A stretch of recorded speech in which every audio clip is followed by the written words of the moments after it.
Pessoal, são 13h35. Nós temos uma folguinha ainda de 5 minutos, né? Para o pessoal poder almoçar, descansar um pouquinho a cabeça, eu também descansar, né? Vamos voltar, gente, porque nós temos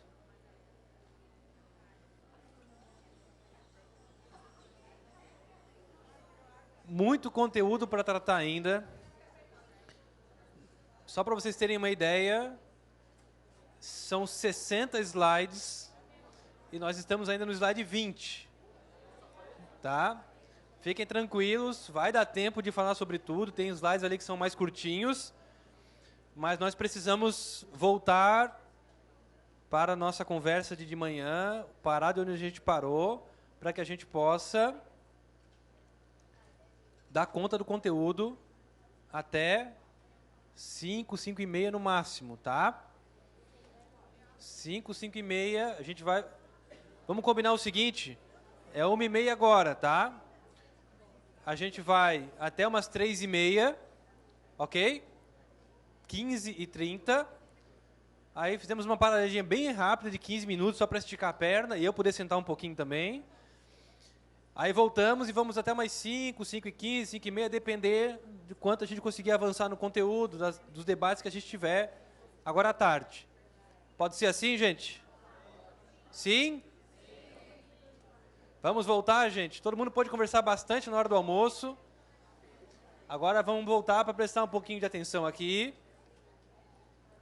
porque a gente vai entrar numa parte muito importante. Eu sei que pela manhã, ainda que eu tente sempre dar exemplos e tal, é uma parte um pouquinho mais teórica, né, um pouquinho mais introdutória a respeito do SGD e tal, mas que é importante que a gente contextualize tudo isso, né, para que a gente às vezes vai em capacitação do conselho, e aí é só assim, conselho tutelar, e aí já fala do conselho como se o conselho não tivesse inserido em todo esse contexto do paradigma e tudo mais, tá?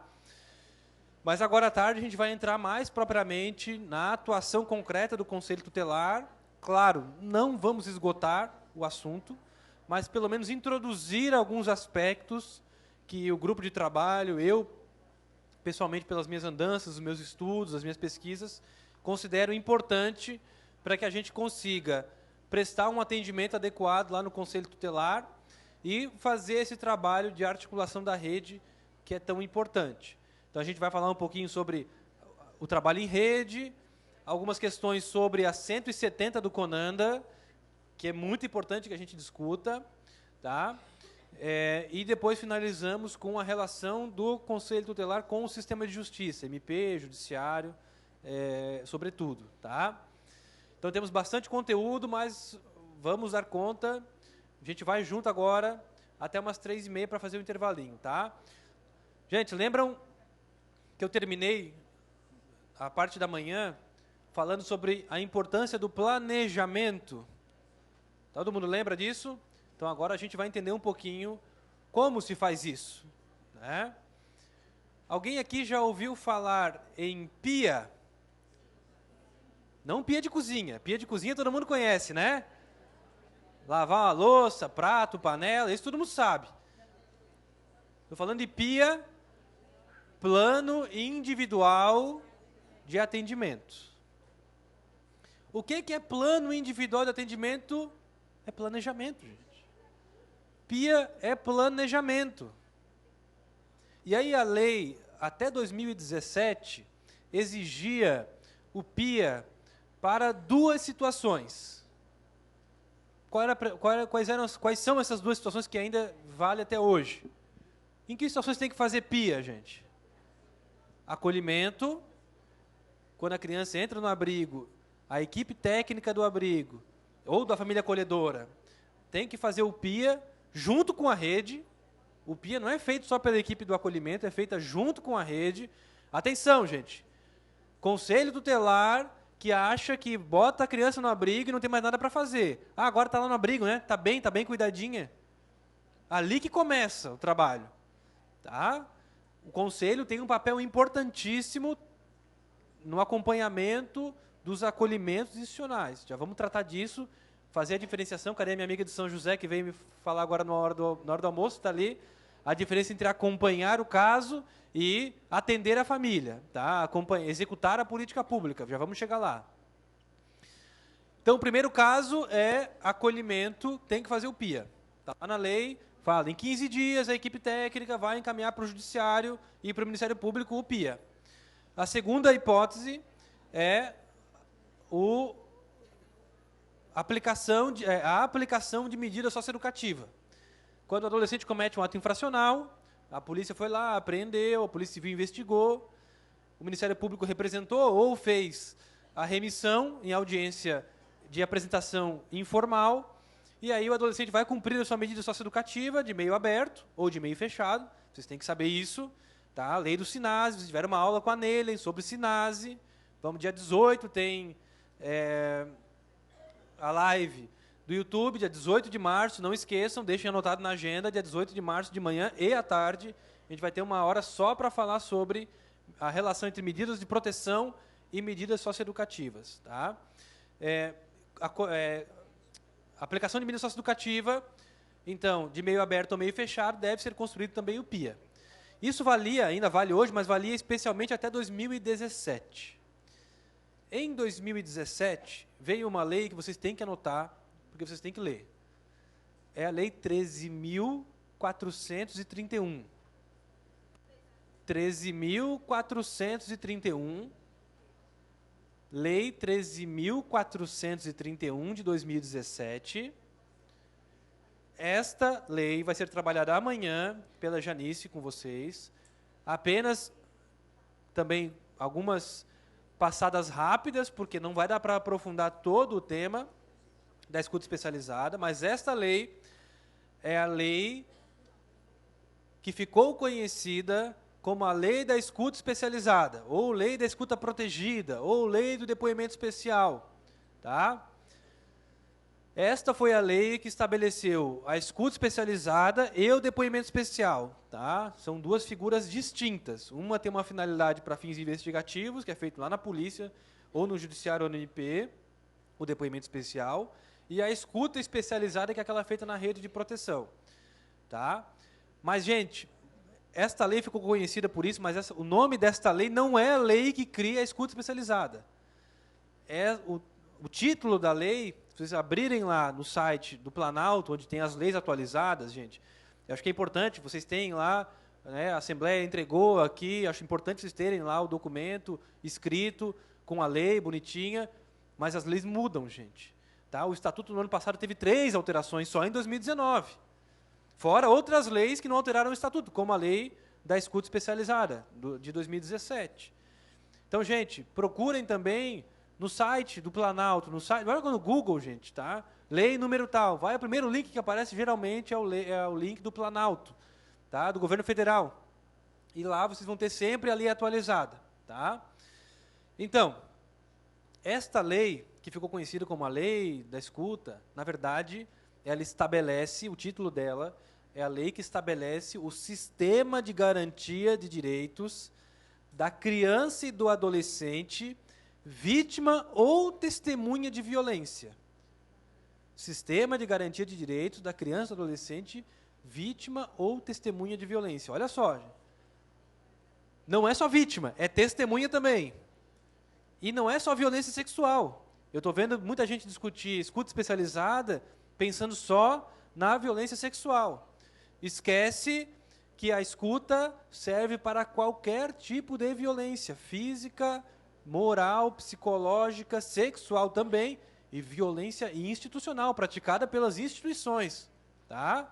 Inclusive nós, que somos parte da rede de proteção, nós podemos praticar violência institucional e podemos ser responsabilizados por isso. Tá? Esta lei, que a Janice vai trabalhar amanhã com vocês, é importante que os municípios, os conselhos tutelares, provoquem naqueles municípios que não iniciaram ainda, o seu Conselho Municipal dos Direitos da Criança e do Adolescente, que tem que criar o Comitê Gestor Integrado da Rede. Onde é que está isso, gente? Está no Decreto 9.603 de 2018. Esse decreto regulamenta a lei. Tá? Amanhã a Janice vai trabalhar para vocês, não se preocupem com isso. Tá?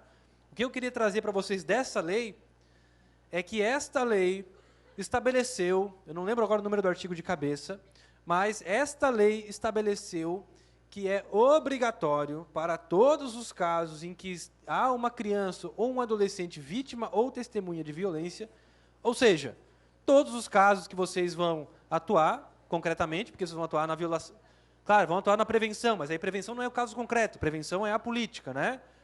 Mas nos casos individuais que vocês vão atender, pressupõe algum tipo de violência, né? Alguma violação de direitos praticados. Em todos os casos, deve ser realizado plano individual de atendimento, plano individual e familiar de atendimento. É o que está estabelecido na Lei 13.431 de 2017. Todos os casos devem receber um plano específico. Por que que a lei está estabelecendo isso, gente? Porque a lei está se dando conta que, apesar de a gente ter 30 anos de estatuto, 30 anos de um atendimento que rompeu o amadorismo, que rompeu o achismo, que rompeu o assistencialismo, a gente continua atuando no eu acho que é legal, no amadorismo, porque eu acredito que é assim ou que é assado. Não temos uma intervenção profissional, técnica, qualificada. Ah, mas como é que a gente faz esse planejamento, esse PIA, ou o PIA da família e tal? Existe um instrumento? Não existe, gente. Infelizmente, não existe um documento que está aqui, ó, está aqui o documento, vocês sigam isso aqui. Não existe. Por quê? Cada caso é um caso. Um planejamento para uma situação de uma violência institucional é diferente de uma situação de uma violência sexual, que é diferente de uma situação de violência psicológica, né? Agora, a gente tem alguns instrumentais já construídos que podem nos auxiliar na construção do nosso PIA. Para o acolhimento, já que essa é uma determinação já mais antiga da lei, o antigo Ministério do Desenvolvimento Social, MDS, tá? Hoje Ministério da Cidadania, elaborou um documento de orientações técnicas para o preenchimento do PIA do acolhimento. O que eu tenho sugerido para os municípios? Vamos pegar esse PIA e Ctrl+C, Ctrl+V? Não, gente, porque para o acolhimento é uma coisa diferente de você estar acompanhando uma família, uma criança que não teve aí no rompimento do vínculo familiar. Mas a gente pode pegar este documento e adaptar a nossa realidade para fazer o planejamento. Onde é que está esse documento? Google, gente. Se vocês escreverem PIA MDS, separado, né? PIA, espaço, MDS, Ministério do Desenvolvimento Social, MDS, vocês vão achar o caderno de orientações técnicas. Nesse caderno tem umas 200 páginas. Lá no meio desse caderno, lá no final, tem no anexo o modelo do PIA de acolhimento. Vocês podem pegar aquilo lá, fazer uma discussão em colegiado, fazer uma discussão com a rede e, a partir desse documento, construir um PIA para o município de Antônio Carlos, né? Para o município de Alfredo Wagner, e assim por diante. Tá? Não tem fórmula mágica, não tem receita pronta, isso tem que ser feito individualmente, o PIA sempre individual, porque é plano individual, né? E o instrumental construído localmente com a rede. Agora, gente, este planejamento, ele tem que respeitar os espaços decisórios de cada órgão. E na rede, na discussão de rede, dentro do paradigma da proteção integral, que é, lembram do viés democrático? Nós temos que aprender a ser democráticos na nossa atuação. O que significa ser democrático dentro do Conselho Tutelar? Respeitar as decisões do colegiado. Por que são 5 conselheiros tutelares e não 4, gente? Para não dar empate. Então, se a gente está discutindo o caso lá no colegiado, não chegamos no consenso, fizemos a discussão qualificada, não chegamos no consenso, qual é a melhor medida? Vota. Vota, gente. Coloca lá, olha, o conselheiro X entende que é assim, o Y entende que é assado, e vota. 3 votaram assim, 2 votaram assado. Registra em ata. Registra em ata, deu 3-2, e por isso o Conselho Tutelar decidiu, de acordo com a maioria, obviamente, né? Registra em ata os votos dissidentes, vencidos, daqueles que entenderam diferentes, até para resguardar aqueles conselheiros que votaram diferente. Mas, gente, o Conselho Tutelar se realiza no seu colegiado. Tá? Na rede de proteção, gente, respeitar os espaços decisórios de cada órgão, né? A gente vai fazer a articulação, vai fazer a reunião, vai sentar para planejar, vai estabelecer metas de curto, médio e longo prazo para todo mundo. Porque também nós temos que cuidar com esses planejamentos que só empurra para a família, né? Planejamento, matricular o adolescente no ensino médio, responsável, família. Fazer a carteira de profissional CTPS para o adolescente, família. Sei o quê? Família. Família.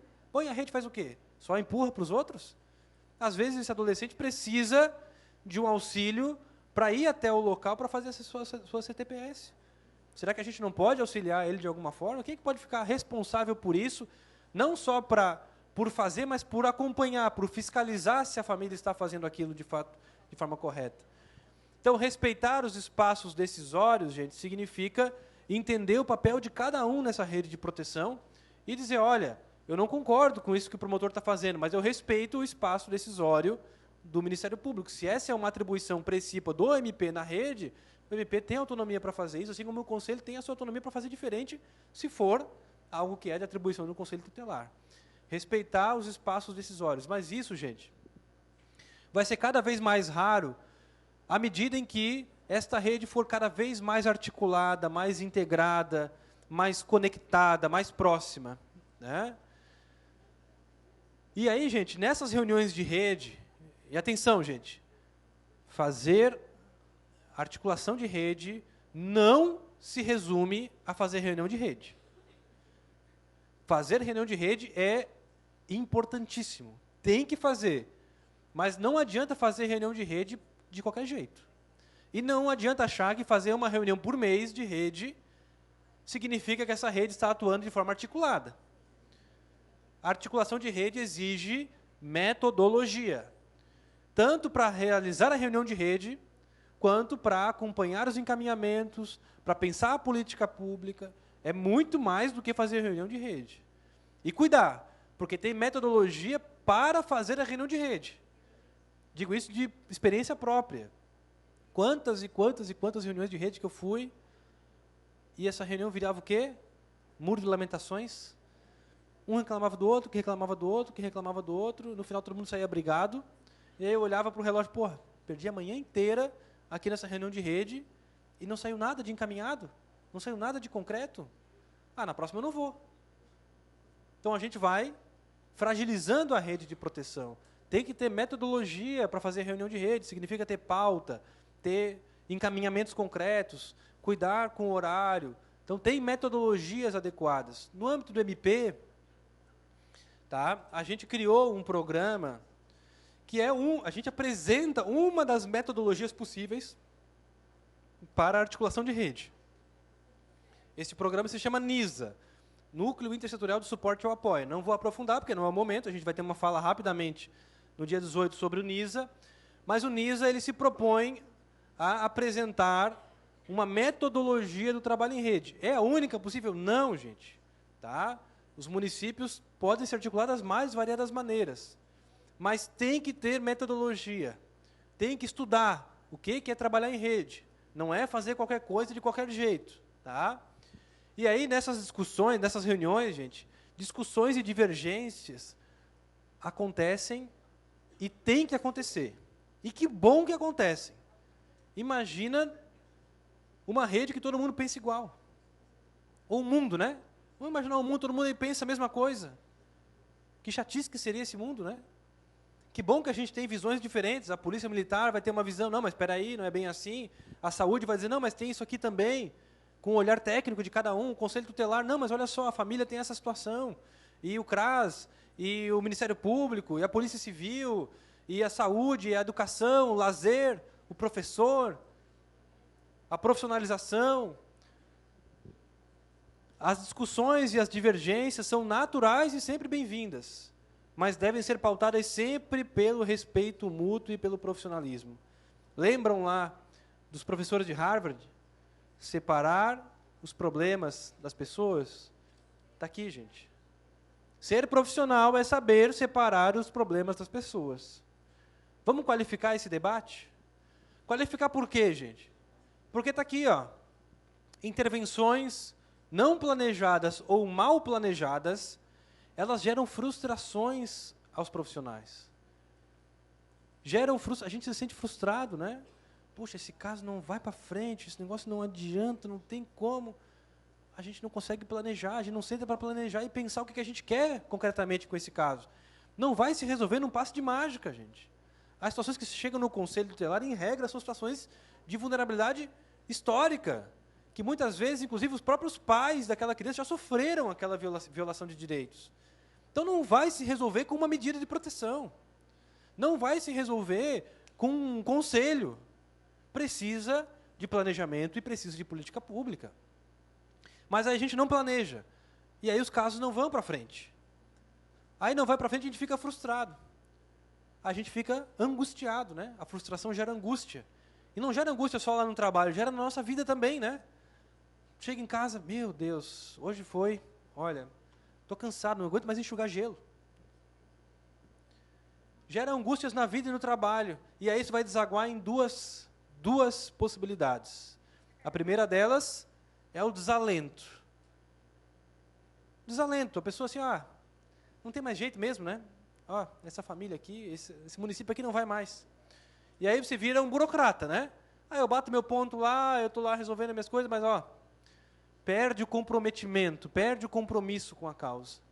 Esse é um dos sintomas possíveis. O outro, que é tão ou mais grave, até acho que é mais grave do que o desalento, é esse que eu coloquei ali, ó. Ações cada vez mais autoritárias e culpabilizantes. O problema é sempre o outro. Se a gente não planeja, a gente vai arranjar um bode expiatório para botar a culpa. Vocês querem um exemplo? Tempos atrás, faz alguns anos, eu estava num evento, conversando com a rede e tal, sobre o Apoia. Né? A gente vai ter uma fala sobre o Apoia também, sobre evasão escolar e tal. Inclusive, tem o curso EAD do Apoia, que todos podem fazer, gratuito, tal, está lá no site, a gente vai falar para vocês dia 18. Mas é bem fácil de achar no site da MP, gratuito, 100% EAD, certificação e tal. Façam um curso, tá? E aí a gente estava falando sobre o Apoia e tal, e estava lá a rede reunida assim e tal, e daqui a pouco uma professora levanta a mão, e aí ela olha para mim e diz assim, doutor João, olha, muito bonito o que você está falando aí, mas esse negócio do Apoia, não resolve. Aqui não resolve. Aqui no meu município não adianta Apoia. Eu disse, mas por que, minha senhora? Eu mostrei os dados para a senhora. Olha, no ano passado, apesar de todas as dificuldades, só o Apoia foi responsável pelo resgate de 22 mil alunos. 22 mil alunos só em 2019 foram resgatados por conta do Apoia, o trabalho silencioso das escolas, dos conselhos e do Ministério Público. Não aparece na TV, não aparece no jornal, mas está lá 22 mil alunos, gente. É mais do que muitas cidades, muito mais do que a população de muitas cidades no estado. 22 mil alunos. É perfeito? Não é perfeito, mas olha os resultados que a gente está apresentando. Mas ela disse, não, aqui, doutor, não adianta esse negócio do Apoia. Mas o que a senhora está propondo, então, para a gente melhorar o Apoia? Aqui, doutor João, olha, o único jeito é o promotor mandando prender os adolescentes. Tem que prender o pai, a mãe e o adolescente. Aí eu entendi. Né? Aí eu entendi. Aí eu perguntei para ela, olha só, minha senhora, a senhora sabe que o objetivo do Apoia é fazer com que o aluno volte para a sala de aula. Né? Como que o aluno vai voltar para a sala de aula se ele está preso? Primeiro que o adolescente nem vai preso. Né? É apreendido e vai para uma situação educativa. Mas ele não cometeu nenhum ato infracional, ele deixou de ir para a escola. A senhora está entendendo que o que a senhora deseja e o que a senhora quer fazer é contraditório? E aí eu comecei a pensar sobre isso que eu estou falando para vocês. Essa professora, ela é má intencionada, ela é uma vilã? Não. Ela queria muito que os alunos voltassem, mas ela queria tanto, mas nunca planejou, nunca pensou, nunca sentou com a rede, que a única solução que ela achou assim, olha, já que não tem mais desse outro jeito, tem que prender. não era culpa dela, né? Era a falta de um trabalho qualificado, articulado em rede, que permitiria a prevenção à evasão escolar e, nos casos que vão acontecer, porque vão acontecer casos, por melhor que seja o nosso trabalho preventivo, que a gente saiba sentar, planejar, discutir e qualificar o nosso debate. Porque senão é fácil a gente culpar a família, né? É fácil culpar o outro. Ah, a culpa é do vereador, é do prefeito, do secretário, é do conselheiro, é do CMDCA, é do promotor. Um fica apontando o dedo para o outro, né? E a gente não para e senta e olha para a situação pontual. E quando a gente olha para essa situação, gente, para os casos que a gente está acompanhando, enquanto rede, né, a gente usa uma venda, usa um par de óculos, que ele é tão sujo, tão viciado, mas tão viciado esse nosso olhar, que a gente só olha para isso aqui, ó, só para os problemas do adolescente, ou da criança, ou da sua família. O que eu quero dizer com isso, gente? Vou dar mais um exemplo. Pelo NISA, pelo nosso programa, esse nosso projeto, a gente vai até os municípios, né, fazer um trabalho de articulação, a gente faz oficinas. Essa oficina de implantação do NISA, a gente, como é menos pessoas, a gente consegue fazer algumas dinâmicas, né? E uma dessas dinâmicas, a gente pega um caso. Cadê o pessoal de Major Gersino que veio falar comigo agora? Está lá. Tipo um caso esse de vocês que me falaram lá. Tá? Pensa num caso do menino lá, tem os seus 15 anos, é usuário de drogas, tá? Começando a se envolver com o tráfico, ele se evadiu da escola, tá? E ele discutiu com o professor lá na sala de aula e riscou o carro do professor. Um caso, olha, difícil de trabalhar. O adolescente, olha, não é fácil esse menino. A gente dá esse caso, é um caso hipotético, mas que vocês vão enfrentar e já estão enfrentando, né, no dia a dia de vocês. E a gente dá esse caso, mas lá é uma redação, assim, um texto, né? E lá no texto está escrito assim, olha, mas esse menino tem um sonho. Ele quer ser engenheiro, ele quer mexer com mecânica de moto. Está escrito no texto. E ele, olha, com a mãe ele não está bem, mas com o pai é interessado, o pai vem, o pai está ali tentando. E a gente dá esse caso. Aí divide assim em grupos, né? Ó, se reúnam aqui vocês 4, vocês 5, façam uma discussão e aí tragam para a gente o que vocês fariam nessa situação. É batata, gente. 90%, pelo menos 90% dos grupos olham só para os problemas. Está escrito no texto que ele tem potencialidades. A gente está com um olhar tão viciado.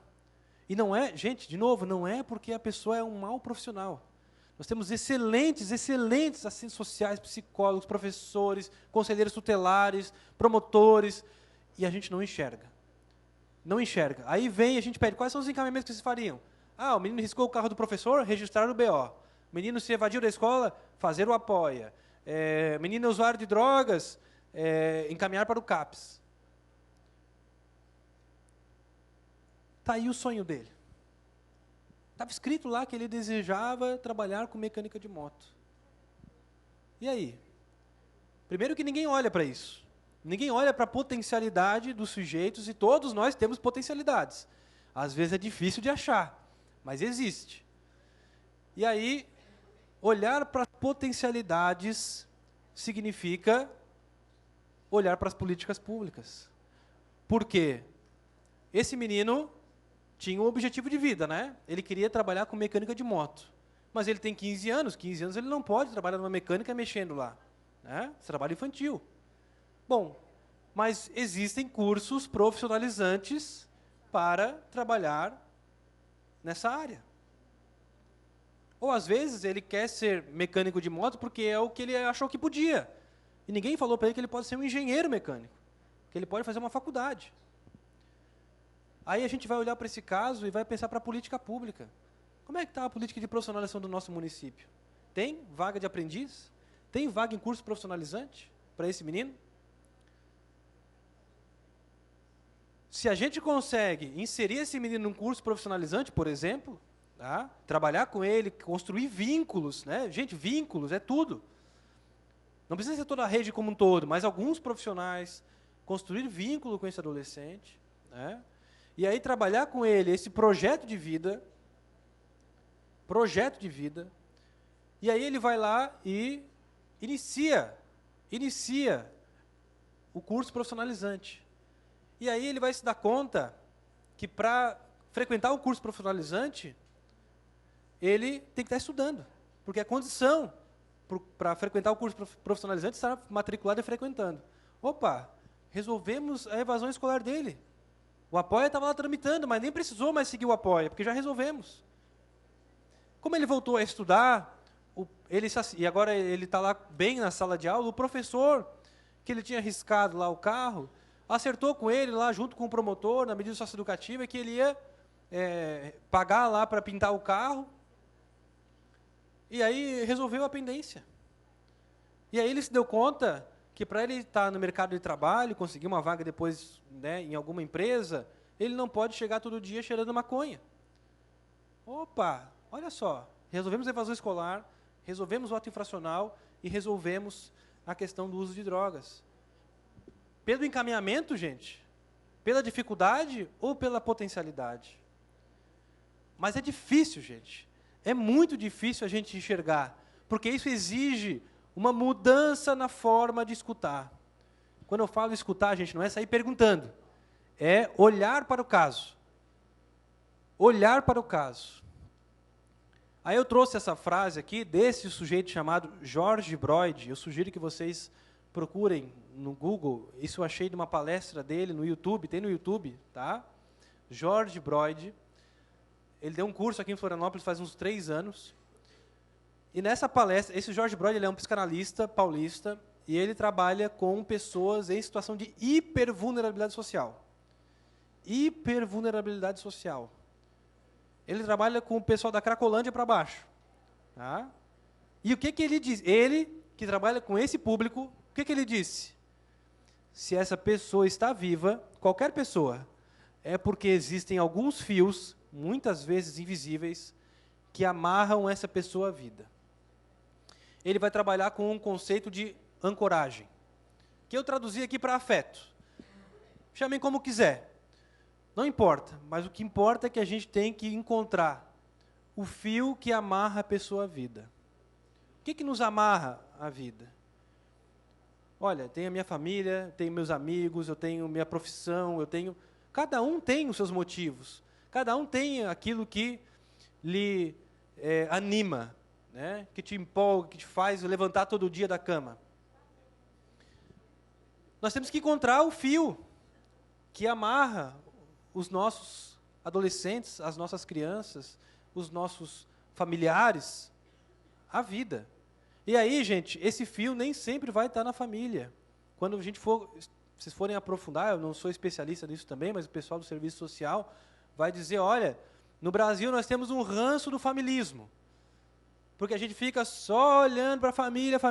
A família é importante, ela tem que ser planejada, ela tem que receber a intervenção qualificada, mas o fio, às vezes, gente, vai estar lá no professor. Olha, ele não gosta de ir para a escola, mas o professor de educação física, eles se davam super bem, ele adora o professor de educação física. Opa, então vamos chamar o professor para discutir com a gente. Esse professor pode ser a nossa ponte com esse adolescente. Ele, professor, já tem vínculos. Então é por ele que a gente vai fazer a nossa intervenção. Às vezes é o professor, mas às vezes não é nem um vizinho. Pode ser um amigo, não precisa nem ser uma pessoa, gente. Pode ser um animal de estimação. Pode ser uma profissão, um sonho de vida, um esporte, um hobby. Todo mundo tem. E a gente tem que encontrar estes fios e, a partir disso, intervenção planejada. Pensar em estratégias de curto, médio e longo prazo. Não adianta achar que vocês vão conseguir resolver o caso em um dia, em uma semana. Agora, não adianta ficar acompanhando o caso durante 6 anos se não tem planejamento. Estamos acompanhando para quê? Para cair do céu alguma resposta mágica? Não vai cair, gente. Vai sair do nosso trabalho. E aí, gente, vem a importância aqui, fundamental da construção dos protocolos locais para a intervenção qualificada da rede. Coloquei ali, gente, vamos começar por aqui? Eu fui almoçar agora e encontrei o Enio, que deu aula para vocês no módulo 2, né? O Enio Gentil, advogado da infância aqui na capital, e a gente estava discutindo exatamente a questão dos protocolos. A importância de construir os protocolos locais, gente. Não existe fórmula mágica e não existe um protocolo único para todas as situações que vocês vão vivenciar. Mas vocês têm que aproveitar este momento que vocês estão entrando, fôlego novo, conselho novo, para fazer essa articulação. Para construir esses protocolos antes que aconteçam os casos. Porque depois que acontece, é mais difícil de trabalhar, porque vocês têm aquele ranço daquele caso. E quando eu falo em protocolo, estou falando em protocolo da escuta especializada? Sim, da escuta especializada, sim. Tem que criar um protocolo da escuta especializada. Não é o conselho sozinho. Junto com a rede, dentro, no caso da escuta especializada, do comitê gestor integrado da rede. Mas vamos pensar mais simples. E o protocolo com a PM? Quando que a PM vai chamar um conselho e quando que o conselho pode chamar a PM? Vamos sentar lá com o nosso batalhão, com o nosso comandante, vamos sentar com ele, vamos acertar? Olha, comandante, quando é que o senhor acha que tem que chamar o conselho? Ah, eu acho que essa a situação. Olha, mas veja bem, aqui tem uma normativa, ou tem esse documento aqui que acho que nesse caso não precisa. Podemos conversar assim? Não, podemos? Então tá, ok, vamos aqui, fizemos uma ata, construímos um fluxozinho, assinamos todos, ele repassa para os seus policiais, vocês repassam para a rede. Com a delegacia? Quando que a delegacia pode chamar ou quando que não pode chamar o conselho tutelar? Vocês têm que sentar com o delegado, gente. Não esperem acontecer o caso, para ele ligar para vocês 2 da manhã, para vocês atenderem o caso que vocês vão dizer que não é atribuição de vocês. E aí gera aquele impasse e daqui a pouco está todo mundo se brigando, mas quem é que pode prender? É o delegado, não é o conselheiro, né? Então, gente, construir os protocolos. Olha, na Polícia Civil, nós temos no nosso documento de orientações técnicas as informações necessárias para que vocês possam construir esse protocolo com a delegacia. Ah, mas o meu delegado... Tem uma resolução da Corregedoria da Polícia Civil estabelecendo. Está lá no documento de orientações técnicas, você pode procurar lá. Discuta lá. Ah, mas não teve jeito aqui, o delegado bateu o pé, que ele quer que o conselho, em todos os casos, faça acompanhamento da oitiva do adolescente, que é um caso que a gente tem pacífico, que não precisa fazer o chamamento do conselho tutelar, para fazer a oitiva do adolescente. Não precisa do conselho tutelar. Mas o meu delegado bateu o pé e disse que tem que fazer. Não conseguimos construir o protocolo, a gente vai via CCT, via Ministério Público, buscar os caminhos para tentar fazer esse alinhamento de rede. Tá? Gente, estou falando da polícia, porque eu sei que é um tema que às vezes gera algum tipo de polêmica, mas vamos pensar assim, ó, vaga em creche. Qual é o protocolo do município? Vai bater. Alguma mãe vai bater lá no conselho pedindo vaga em creche. Para quem que vocês encaminham o caso? Vocês encaminham para a Secretaria de Educação? Vocês encaminham direto para o diretor da escola? E aí? Não esperem acontecer, gente. Não espera acontecer. Já saiam daqui com essa tarefa. Voltar lá e pensar nas hipóteses, tá, que são possíveis de acontecer no Conselho e já agora começar a construir os protocolos locais. Protocolo é feito de forma horizontal e de forma qualificada. Não adianta criar protocolo que é contrário à política pública. Depois, Graça, porque senão não vai dar tempo. Tá? Amanhã tu pode falar isso daí. Tá? Gente, mas a questão da delegacia, a Graça, eu sei que já está se mexendo aqui para falar.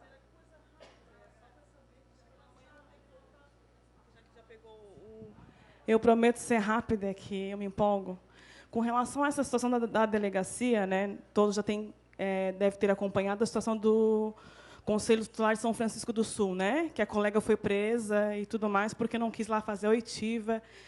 Nós já temos no Estado, né, um documento, uma nota técnica, que, inclusive, quem articulou para nós na época foi o SEDICA, 2 anos atrás, junto com a Maria Elisa, que hoje é secretária, né, da SDS, na época ela era diretora dos Direitos Humanos, em que a gente já conversou com os delegados das regiões, explicando como que seria, né, a atuação do Conselho Tutelar nessas situações. Então, eu gostaria que os conselhos tutelares que têm esse problema ainda com as delegacias, como o doutor falou, não vamos aguardar, esperar, né, vir o delegado com voz de prisão e truculência, que nem aconteceu lá em São Chico, né? Infelizmente, aconteceu aquele fato lá por conta da arbitrariedade e abuso de autoridade do delegado. Nos procurem a CCT, nós já temos esse documento que já orienta como é que vai funcionar a atuação dos conselheiros tutelares nas delegacias. Não vamos esperar a coisa acontecer, encardir, para depois formar aquele tumulto. Tá? É bem como o doutor fala. Vamos nos antecipar e resolver esse problema. Tá? Conselho tutelar, então, não faz oitiva, não leva adolescente para casa, não assina termo de compromisso, nem de apresentação no MP. Né? São os responsáveis. E aí, no documento, traz todas essas situações, então vamos discutir de forma pacífica, logicamente, né? Aí, se não for possível, a gente vai ter que atuar, que nem a CCT atuou junto ao Conselho, né? Tendo que representar esse delegado, tá certo?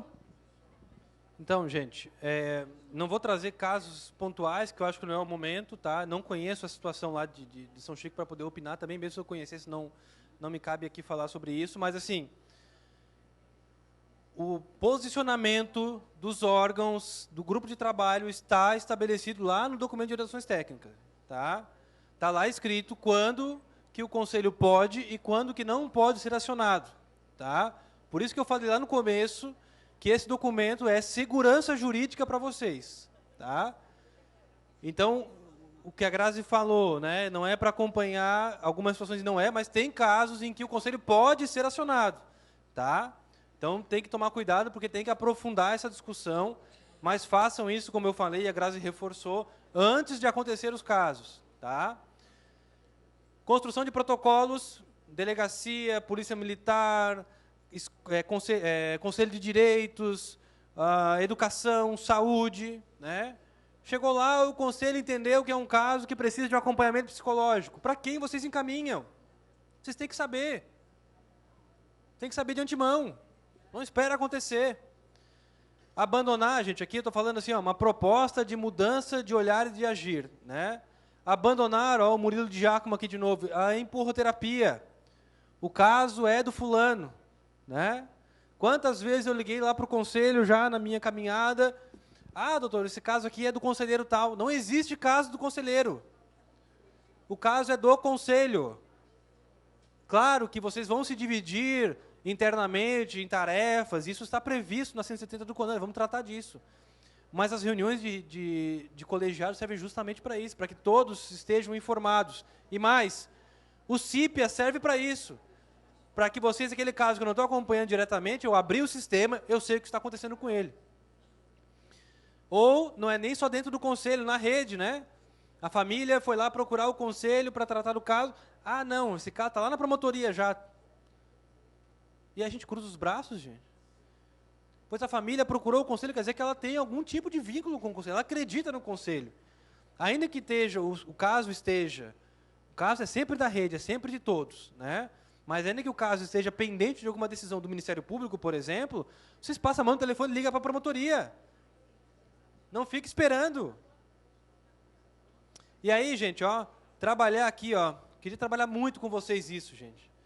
Que eu tenho chamado de ideia ou postulado da transcendência. Eu tenho falado isso, discutido isso, inclusive, dentro do Ministério Público, né, com os meus colegas promotores de justiça. E eu acho que o Conselho tem que fazer a mesma sistemática, aplicar a mesma sistemática, que é o que eu tenho chamado de transcendência.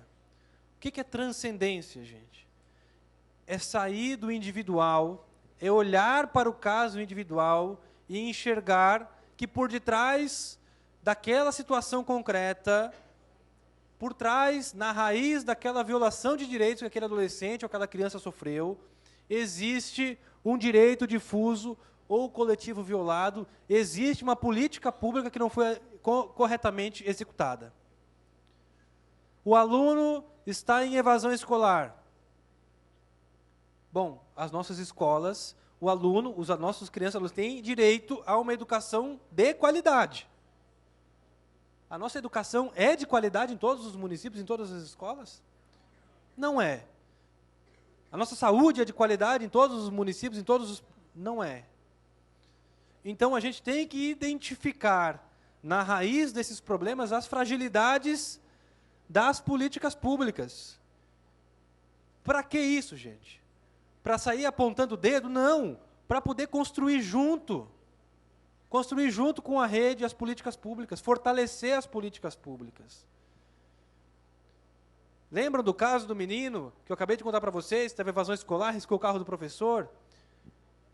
Se você entrega esse caso para uma rede de proteção que não enxerga a transcendência, é só encaminhamento.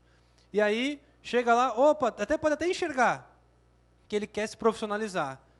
Mas aí você chega lá e bate na parede. Ah, não tem curso, né? Ah, então eu vou sentar aqui e ficar esperando. Um dia cair do céu o curso. Não, gente, a gente tem que olhar e fazer esse movimento. Olha, a partir desse caso, nós identificamos uma fragilidade da política pública. Ou seja, não tem curso profissionalizante, não tem programa de aprendizagem, parceria com o SENAC, com o SESI, com o CIEE, com o RENAPSE, com o Escrava Anastácia aqui na Grande Florianópolis. Gente, temos várias entidades que prestam esse tipo de serviço de aprendizagem. Alguns municípios estão se mobilizando, dentro de um projeto do MP, inclusive, chamado Trabalhando Juntos. Temos projetos por aí já sendo realizados, tá? Mas nós temos milhares, gente, milhares. Aqui no estado, 25 mil vagas ociosas de aprendizagem. 25 mil vagas ociosas de aprendizagem. As empresas têm que contratar, não contratam, e nossa fiscalização é falha, infelizmente. Tá? E aí, quando a gente olha para a fragilidade da política pública, a gente vai pensar, então, em como qualificar essa política pública. Não é fazer de qualquer jeito. Vamos estudar a política pública na aprendizagem, na profissionalização. Tem um relatório, gente, tem um documento fantástico de 2016, que é o relatório do PET. Todo mundo sabe o que é o PET? Programa de Erradicação do Trabalho Infantil. O PET federal, lá em Brasília, eles elaboraram um documento. Assim, ele tem os dados de cada município, ele não está 100% atualizado, porque é de 2016, mas o conteúdo, tirando os dados do município, mas o que pode ser feito para erradicar o trabalho infantil e promover a aprendizagem e a profissionalização, está escrito lá e isso está atualizado. Procurem na internet, gente, relatório do PET, aí vocês vão achar lá o seu município. Leiam esse documento. E aí vamos pensar a política pública de profissionalização. Entendem? Quando eu estou falando em transcendência, sair do caso individual, olhar para a política pública. Quando a gente estrutura a política pública, a gente consegue resolver. Eu não gosto de falar resolver. Ninguém resolve a vida de ninguém, né? A minha vida não é resolvida, gente. Ninguém tem vida resolvida. Nós nos transformamos, né? Nós podemos, então, transformar a vida deste adolescente, desta criança ou desta família, à luz da sua proteção integral, à luz do seu melhor interesse. Então, gente, o que o Conselho Tutelar, chegando agora, direto no Conselho, órgão Conselho Tutelar, o que o Conselho Tutelar não pode mais ser, gente? 30 anos de estatuto e o Conselho não pode ser mais, não dá mais para tolerar esse tipo de atuação. O Conselho não pode ser um órgão anacrônico. O que é anacronia, gente? Anacronia é algo que está fora do seu tempo. Exemplo, se eu viesse aqui para vocês, para ter essa conversa com vocês hoje, vestido de fraque e cartola, tipo um maestro de concerto, vocês iam olhar para mim e o que é isso, né? O que esse cara está aqui de cartola, de fraque, esse maluco bateu aqui para falar para o Conselho Tutelar com essa roupa? Vocês iam estranhar no mínimo, né? Se eu estivesse em 1825, eu estaria bem vestido para aquele momento, né? Então, anacronia, gente, significa estar fora do seu tempo. Se eu viesse de fraque e cartola aqui para falar com vocês, eu seria um sujeito anacrônico. eu estou fora do meu tempo. E nós temos conselhos tutelares que estão fora do seu tempo, que atuam ainda de maneira à luz do paradigma da situação irregular, apesar de terem sido criados pelo Estatuto em 90. Por que eu falo isso, gente? Porque vamos pensar, lá em 90, surgiu o Conselho Tutelar, em alguns municípios um pouquinho depois, em 95, mas vamos botar ali entre 90 e 95. O SUS, Sistema Único de Saúde, ele foi estabelecido pela Constituição de 88. E ele foi regulamentado por uma lei de 90, inclusive uma lei bem próxima do Estatuto. 90. O SUS ainda está em construção. Toda semana tem portaria do Ministério da Saúde nova, tem resoluções, tem estruturação, tem novos serviços sendo implementados. Mas o SUS surgiu mais ou menos junto com o Conselho Tutelar. Antes do SUS, da Constituição, não existia SUS. Tinha o tal do INAMPS, né? Só quem tinha carteira assinada tinha serviço de saúde. Quem não tinha, morria na sarjeta, gente. Esse era o Brasil antes de 88. A gente fala, porque no meu tempo a educação era... Sabe quantos % da população estava em sala de aula antes de 88, gente, para comparar? Naquela época ninguém, não precisava, a escola podia expulsar o aluno. Hoje não pode mais, e se está expulsando, está errado. Hoje todas as crianças têm o direito, e nós temos feito um trabalho para buscar essas crianças que estão fora da escola. Lá na década de 60, 70, lá não sei quando, não tinha essa obrigação. Aí é mais fácil, né? Você controlar uma escola que só tem os alunos de filhos de pais ricos, filhos de pais com boa estrutura familiar. Difícil é fazer a inclusão com equidade, que é o desafio da educação hoje. Mas vamos pensar então, o SUS é lá de 90, o Conselho é mais ou menos na mesma época. A LDB, que é a Lei de Diretrizes e Bases da Educação, é de 96, ou seja, quando o Conselho já existia, né? O SUAS, Sistema Único de Assistência Social, ele tem a LOAS, né, de 92, mas o SUAS, enquanto sistema, a criação dos CRAS, dos CREAS, a tipificação dos serviços socioassistenciais, veio em 2006. 2006. As orientações técnicas do acolhimento institucional e familiar, que regulamenta a atividade dos nossos abrigos, nossas famílias acolhedoras, é de 2009. E assim por diante, né? A lei da escuta especializada é de 2017. O decreto que regulamenta a aprendizagem no Brasil e que estabelece as cotas sociais é de 2018. E assim por diante. Então, o que eu quero dizer com isso para vocês, gente? Olha só, aquele conselho tutelar que ainda atua da mesma maneira, que não se atualizou, que ainda atua da mesma maneira que atuava lá em 90 e poucos, o que é este conselho hoje? É um órgão anacrônico. É um órgão que está fora do seu tempo, porque as políticas públicas avançaram, se regulamentaram, se estruturaram, e a gente fica lá preso a um olhar antigo. Temos que atualizar a nossa visão de mundo, atualizar o nosso trabalho, a nossa gestão do trabalho, para que a gente tenha um órgão atualizado, um órgão que esteja à luz, que esteja a par do seu tempo. O Conselho Tutelar não pode ser, gente, aqui é muito importante que vocês gravem isso nas suas cabeças, tá? O Conselho não é um órgão de mero encaminhamento. Não é um órgão de mero encaminhamento. Estou falando isso porque existe gente que dá capacitação para o Conselho Tutelar e fala que o Conselho só encaminha. Quem fala isso e ainda fala isso com o pretexto de, não, mas eu quero empoderar o Conselho Tutelar, quem fala isso, primeiro, não conhece o Estatuto, a gente já fala sobre isso, mas segundo, ele está depondo contra a real importância do Conselho Tutelar. Atenção, gente. Quem fala que o Conselho só encaminha, não estou falando que o Conselho não encaminha, encaminha também. Já vamos esclarecer o que é este acompanhamento. Não é executar a política pública, mas não é só encaminhar. É encaminhar, acompanhar, fiscalizar as políticas públicas.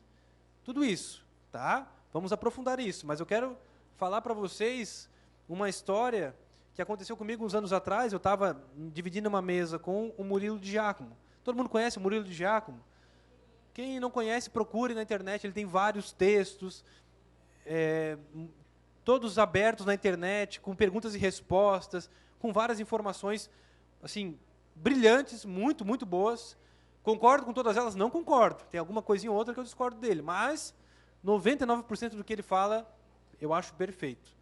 E o Murilo, estava numa mesa com ele um tempo atrás, e ele falando sobre a importância do Conselho Tutelar, e sobre como o Conselho é um órgão que vai articular a rede de proteção, que vai proteger os direitos, e vai fiscalizar, e vai acompanhar, e vai cobrar de quem tiver que cobrar e tal. E aí alguém levanta a mão lá na plateia e fala: ah, doutor Murilo, mas eu fui numa capacitação e o capacitador disse, ó, o Conselho só encaminha, depois é com a política pública. Aí ele parou, respirou fundo, o sangue subiu a cabeça, eu fui sentindo, ele, né, o olho foi ficando vermelho e ele bateu na mesa e disse, olha, se o Conselho só serve para encaminhar, então eu, que sou o maior defensor do Conselho Tutelar, e ele é um dos grandes defensores do Conselho Tutelar, eu vou propor a extinção do Conselho Tutelar. Eu vou propor a extinção do Conselho Tutelar e vamos propor a substituição do Conselho por uma barraquinha na frente da prefeitura, de lona daquelas, tá? Barraquinha de lona. Com uma cadeira de plástico, uma mesinha de plástico, para um estagiário da prefeitura fazer o encaminhamento. Eu não preciso de 5 conselheiros tutelares para receber o caso e fazer encaminhamento. Só para isso não precisa de 5 conselheiros. Só para isso não precisa de conselho tutelar. Eu boto o estagiário, boto lá cada um dos órgãos, saúde, telefone, endereço, educação, taranã, e o estagiário encaminha. O conselho tutelar é muito mais do que isso. Encaminhar é uma das funções do conselho. Mas não é só isso. Não é só isso. Do que adianta encaminhar o caso para a saúde se a saúde não atende o caso de forma adequada? De que adianta encaminhar o adolescente para tal atendimento se não tem no município atendimento? O que adianta encaminhar se a família não vai no atendimento? Acompanhar significa... Encaminhar significa acompanhar. Encaminhar significa fiscalizar. Encaminhar significa articular a rede, catalisar a rede de proteção. E eu falo isso, gente, com dor no coração, porque assim, que eu vejo as pessoas falando isso e as pessoas não se dão conta de que isso está diminuindo a real importância, Grazi, do Conselho Tutelar. Um conselho empoderado, um conselho que vai lá e cumpre a sua missão de zelar pelos direitos da criança e do adolescente. Não é só de encaminhar. Encaminhar é um dos papéis do Conselho Tutelar, mas não é o único e talvez não seja nem o mais importante. E aí vem isso aqui, gente, ó. O Conselho não pode ser um órgão desagregador da rede de proteção. Lembra que eu falei de manhã para vocês? Chega no município, ninguém gosta do Conselho e o Conselho não gosta de ninguém. Se a rede está desagregada, se a rede está espalhada, diluída, quem é que sofre, gente? Quem é que perde com a qualidade do atendimento que não é prestado com uma rede desarticulada? É o conselho? É o promotor? É a saúde? Não, gente, eu vou pegar, vou para minha casa, estou com o meu carro. Quem sofre por uma rede desagregada, desarticulada, é a criança. É o adolescente. E o conselho, então, não pode ser um órgão desagregador da rede. Ele é um órgão agregador da rede de proteção. Um órgão, gente, só para fechar aqui a questão do encaminhamento, né? Para ficar bem claro, quando eu falo, gente, tá, que o conselho tem que acompanhar, não é acompanhar a família. Quem tem que acompanhar a família são as políticas públicas. Agora, vocês têm que acompanhar a situação. Não é ir lá fazer visita, embora o conselho possa fazer visita para aplicar uma medida de proteção. Ok? Mas quem faz o atendimento psicológico, psicossocial, social, de saúde, de educação, são as políticas públicas, lá no eixo promoção, né? mas o conselho tem que acompanhar para ver se as suas medidas estão sendo executadas. E isso significa trabalhar junto com as políticas públicas, lá no planejamento e depois no acompanhamento desse planejamento. Essa é a função do conselho. Ok, gente? Ficou claro? Ah, desculpa, meu amigo. Fale. Espera aí, fala no microfone porque está gravando.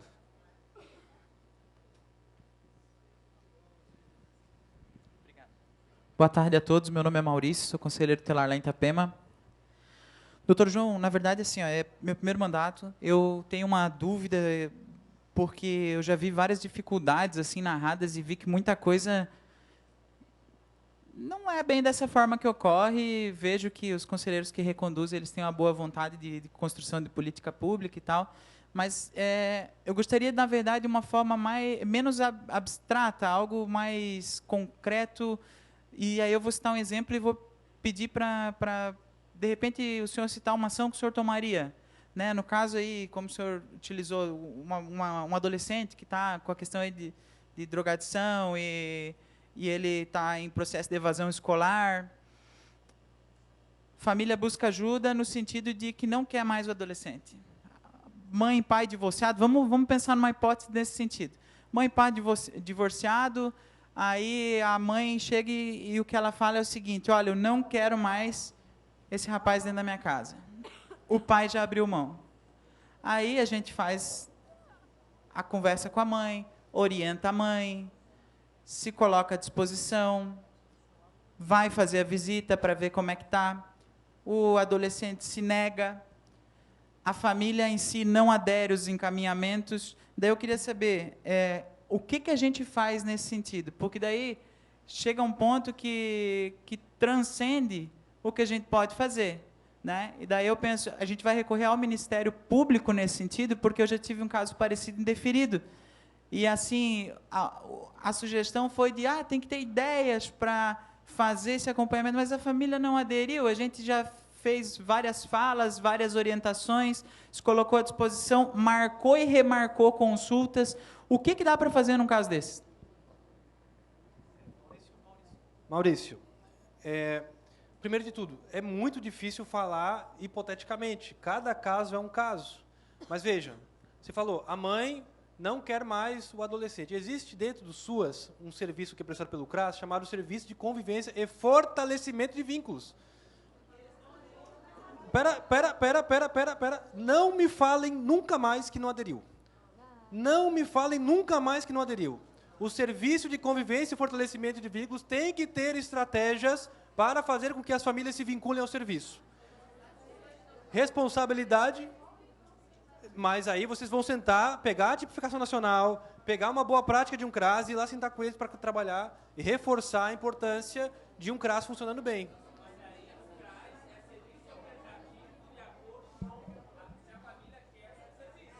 Sim. Ok. Aí a família não quer, mas talvez tenha algum outro serviço que ela possa. E às vezes não vai ser assim, ó, do dia para a noite, gente. Não vai ser do dia para a noite. Senta e replaneja. Ok, gente, senta e replaneja. Nós vamos achar os caminhos possíveis para esse caso. Não tem fórmula mágica.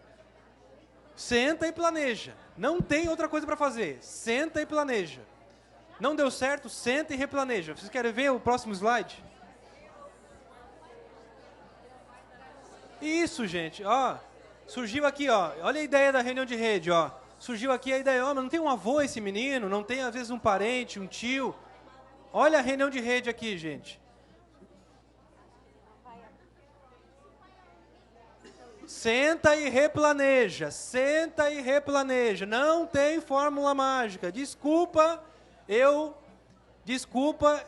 diluir o sonho de vocês, gente. Não tem fórmula mágica. Tem que sentar junto com as políticas públicas, junto com a educação, com a assistência, ser criativo, olhar para as políticas públicas, planejamento de curto, médio e longo prazo. Não tem fórmula mágica.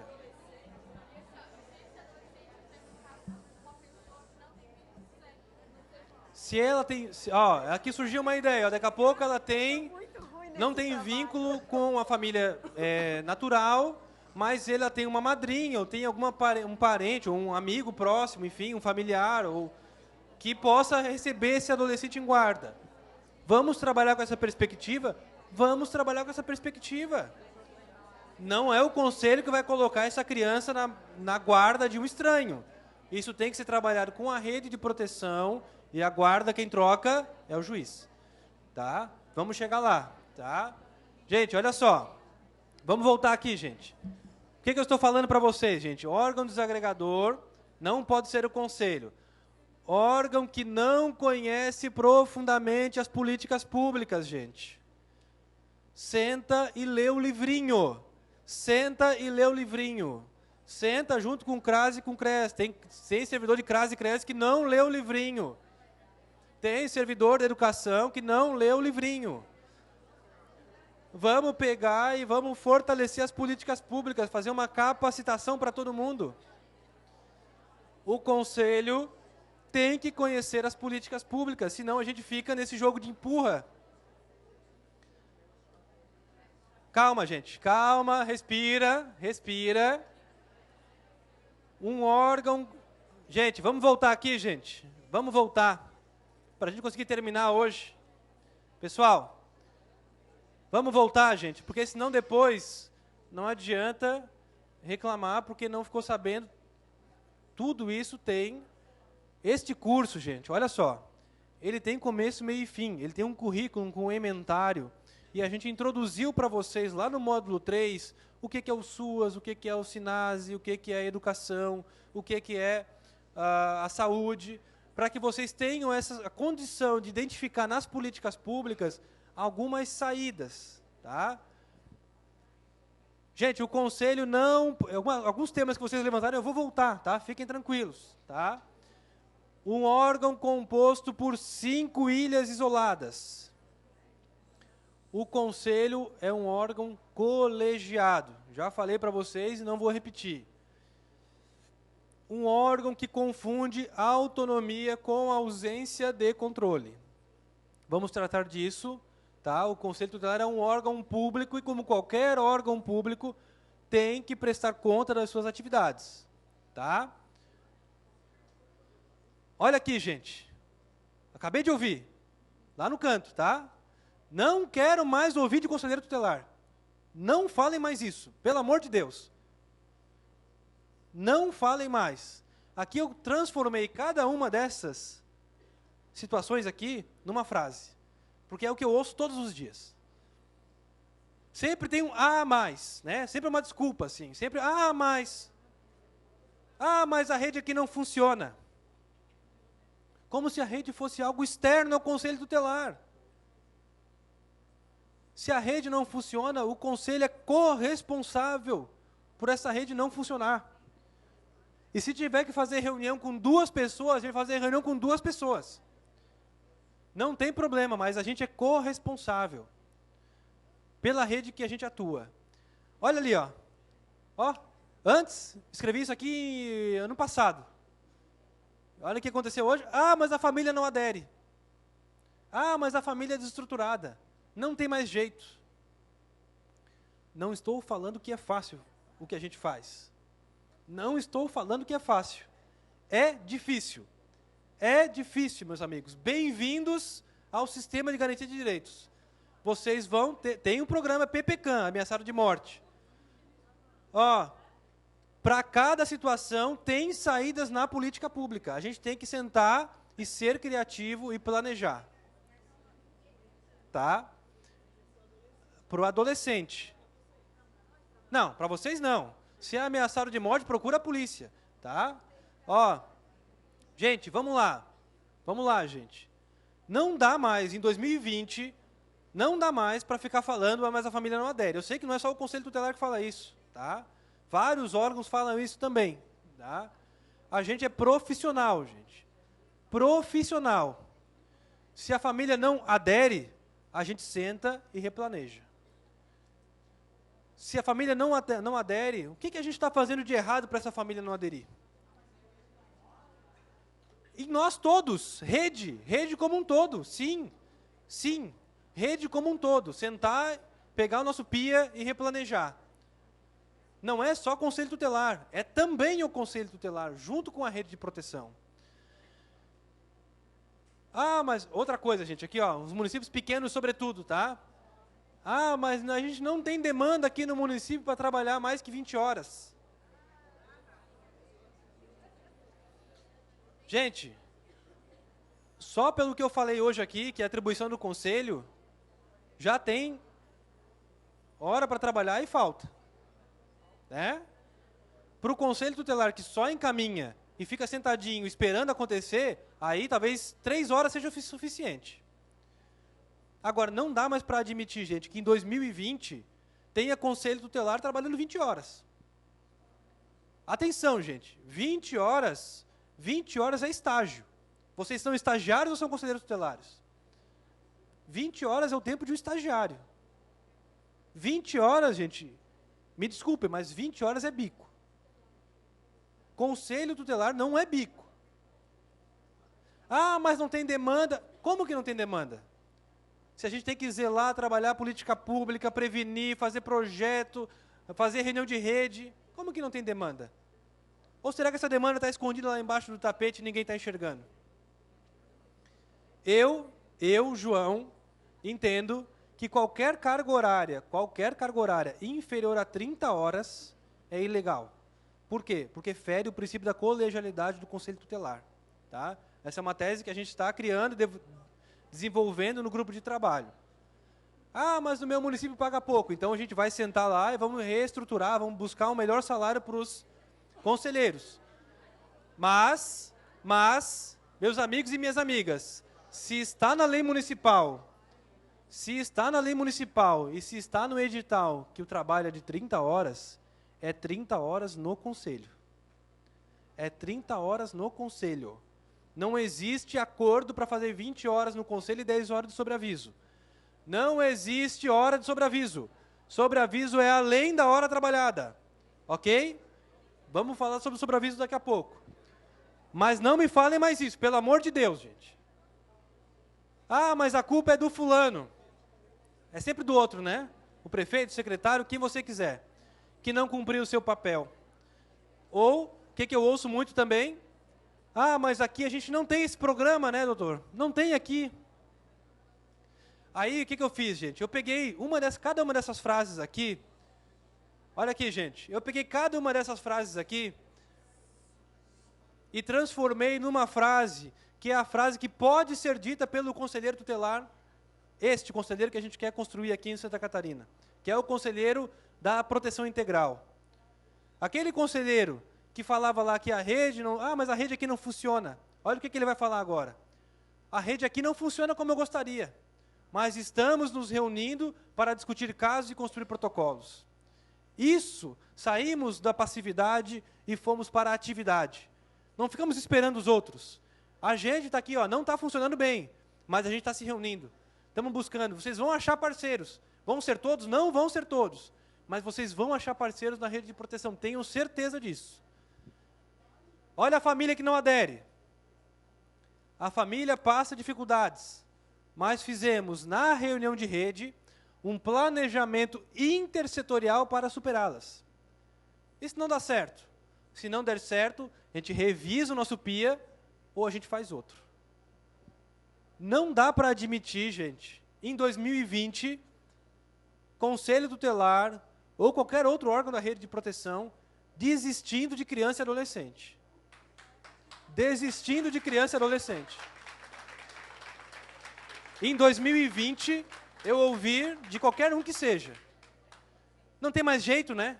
Esse menino está comprometido, está lá internado, né, nele. Já está envolvido. Nós estamos aqui para proteger ou para julgar? O conselho existe para a proteção das crianças, gente. Não dá para admitir que em 2020 a gente desista de criança e adolescente. Não é fácil. Tem menino que incomoda mesmo. Tem família que é difícil mesmo. O que a gente faz enquanto profissional? A gente senta e replaneja. Senta e replaneja. Senta e replaneja. Lembra do conselho lá, que falou que não tinha? Gente, vamos lá, gente. Tá muita falação e aí o pessoal não está conseguindo entender, tá? Todo mundo pode conversar depois, tá? Mas a gente precisa vencer o nosso conteúdo, tá? Lembra daquele conselho que falou que não tinha demanda para trabalhar tantas horas? Olha o que esse conselho está falando agora. Estamos nos organizando para fazer um projeto de prevenção. Aqui, insere o que vocês quiserem, gente. Combate ao suicídio e automutilação, escuta especializada, gravidez na adolescência, ato infracional, uso de droga. Gente, o que vocês quiserem, tá? Estamos nos organizando para fazer um projeto de prevenção, junto com as políticas públicas, como eu falei de manhã, não é de qualquer jeito, e visitando os serviços que atendem crianças e adolescentes. Vamos visitar o nosso abrigo, vamos visitar a nossa unidade socioeducativa, vamos visitar o nosso CREAS, nosso CRAS, ver como é que está o serviço deles lá. A gente acha às vezes, não, mas é porque ele não quer, o assistente social não quer. Gente, garanto para vocês que, em regra, o assistente social, o psicólogo do CRAS, ou do CREAS, ou de qualquer um, não é o inimigo de vocês. Eu garanto que ele quer, o objetivo dele é o mesmo de vocês. Não é fácil, mas é possível, tá? Lembra daquele conselheiro que estava falando que a culpa era sempre do outro? Olha o olhar de corresponsabilidade que ele passou a ter. A rede não atuou bem naquele caso específico, mas aprendemos com os nossos erros e estamos revisando, ou construindo, já deveria ter construído, revisando o nosso protocolo para que aquela situação não se repita. Lembra daquele conselheiro que falou que não tinha o equipamento, o projeto, o serviço lá no seu município? Olha o que ele está dizendo agora. Aquele que ele disse e cruzou os braços. Agora ele está falando, olha, não temos realmente esse serviço, mas estudamos a política pública, verificamos os dados e indicadores sociais, e eles nos mostram que nós precisamos desse equipamento. Por isso, iniciamos as reuniões com a Prefeitura, com a Câmara de Vereadores, com o CMDCA, com os secretários, com o promotor, para implementar esse programa, esse projeto, esse serviço, garantindo também que ele entre no orçamento do próximo ano. Artigo 136, inciso 9 do Estatuto. De novo, gente. Olha aqui, gente. O trabalho de articulação do Conselho Tutelar enquanto zelador dos direitos da criança e do adolescente. O município de vocês tem abrigo? Se não tem, por que não tem? Precisa ter abrigo em todos os municípios? Não. Mas todos os municípios têm que ter uma referência de acolhimento. Qual é a referência de acolhimento dos municípios de vocês? O conselho tem que saber, gente. Ou vocês vão esperar, sábado, 3 da manhã, aparecer aquela ação de acolhimento emergencial, vocês vão pegar a criança embaixo do braço e bater na porta da casa dos outros. Tem que ser feito agora, gente. Sentar com o município, prefeito, secretário, qual é a nossa referência de acolhimento? Ou no município que já tem o acolhimento, para quem que eu procuro no caso da necessidade de um acolhimento emergencial? Eu vou lá e entrego na casa? Ou eu aciono o serviço, a coordenação do serviço, ou o servidor que está de plantão? E se é a família acolhedora, como é que eu faço? Está lá escrito, gente. Tem que sentar e estudar. Fala, rapidinho.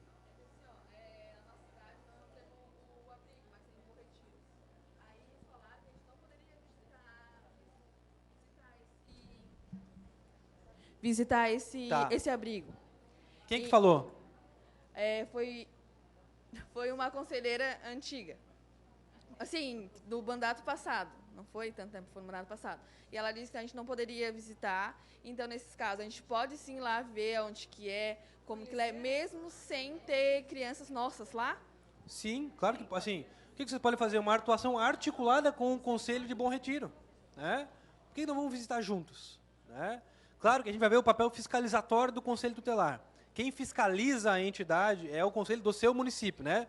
No caso, é o município de Bom Retiro, é o Conselho de Bom Retiro que tem que fazer a fiscalização. Mas vocês podem fazer isso de forma articulada. Ou se tiver se tiver um adolescente acolhido, ou uma criança, aí sim tem justificativa. Mas tem que ter por quê e para que vocês querem fazer essa visita, entendeu? Vamos fazer isso de forma articulada? Esse menino ele não tem que visitar a sua família natural ou extensa no município de vocês. Então, tudo isso tem que ser alinhado. Mas pode, sim, pode fazer a visita se for necessário. Tá? Gente, tudo isso que eu estou falando para vocês, eu sei que não é fácil, eu sei que é difícil, eu sei que é uma mudança completa de cultura que a gente está propondo. Tá? Não vai ser implementado do dia para a noite, mas eu quero dizer para vocês que é possível, gente. É possível. É possível porque já temos conselhos tutelares aqui no Estado que estão atuando com esse olhar. É perfeito? Não é perfeito, gente. Não vai ser nunca perfeito. Mas é possível. E eu trouxe para vocês aqui, gente, um exemplo, por exemplo, um caso de um conselho que já está pegando a lógica, pegando o jeito do que a gente está falando. Olha o que eles fizeram aqui, ó. Diante das informações e relatos, o colegiado deliberou, não foi o conselheiro, o colegiado deliberou, esse é um ofício real, tá, de um conselho tutelar. Este colegiado deliberou inicialmente fazer reuniões em rede com os profissionais dos equipamentos e instituições envolvidas a fim do que poderia ser feito, discutir o que poderia ser feito em favor dessa família, antes mesmo de qualquer tipo de encaminhamento ao Poder Judiciário ou ao Ministério Público, em observância ao princípio da intervenção mínima. Vamos tratar dele daqui a pouquinho. E aí menciona aqui, ó, fizemos 2 reuniões de rede, quem que se reuniu, o que foi encaminhado. É possível, gente. É possível fazer dessa forma. Tá? Por quê, gente? Por que é não só possível, como desejável, recomendável? É algo que eu, João, tirei da minha cabeça isso, gente? Não. É algo que está amparado lá na resolução 170 do CONANDA. Olha o que esse artigo 26 fala, gente. É o melhor artigo dessa 170. Disparado. Tem vários artigos bons, mas esse artigo 26, ele é maravilhoso. No capítulo da autonomia do CT e sua articulação com os demais órgãos na garantia dos direitos. Olha o que fala o 26. A atuação do CT deve ser voltada ao encaminhamento para MP? Deve ser voltada a desistir do adolescente? Deve ser voltada a não aderiu? Deve ser voltada à solução efetiva e definitiva dos casos atendidos. Solução efetiva. O Conselho Tutelar é responsável, junto com a rede, para a solução efetiva e definitiva dos casos, com o objetivo de desjudicializar. Desjudicializar, gente. Esta é a lógica do Estatuto. Falei para vocês de manhã, lembra? Que o Conselho foi criado para substituir o juiz de menor. Está aqui, gente, ó. Desjudicializar. Nós vamos falar daqui a pouquinho. Os casos, nossa atuação não é numa pirâmide hierárquica. Não resolvi, vou mandando para cima. Não existe para cima na rede de proteção. Existe divisão de tarefas. Existe divisão de atribuições. Então não precisa de papel do juiz e papel do promotor. Se não é caso que a lei determina a intervenção do Ministério Público ou do Judiciário, mesmo que o caso seja difícil, o caso não precisa chegar até o MP. Esta é a lógica do Estatuto.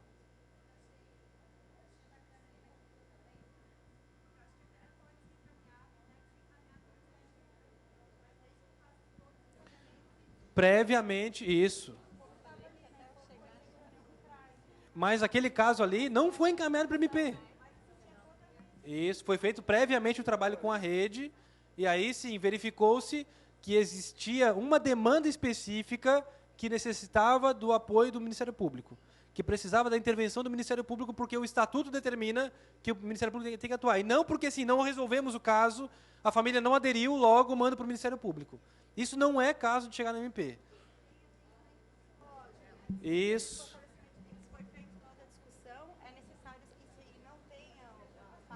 Foi. Sim, a gente tem que encaminhar. Mesmo assim, se a família não aderiu, não é caso de mandar para o MP. Só se for o caso de rompimento do vínculo familiar. É preciso trocar a guarda ou é preciso ajuizar a ação de destituição do poder familiar ou acolhimento institucional familiar. Essas são as hipóteses, tirando a parte infracional, de ato infracional, que daí quem encaminha é Polícia Militar, Polícia Civil, Ministério Público e Judiciário, mas a regra dos casos é a rede que tem que acompanhar. Tá? Provocar, a gente vai falar um pouquinho sobre isso depois, provocar o MP apenas nos casos em que o MP tem que ser acionado. Tá? Sobretudo na questão das políticas públicas, que a MP sim, tem vocação institucional para isso. Tá?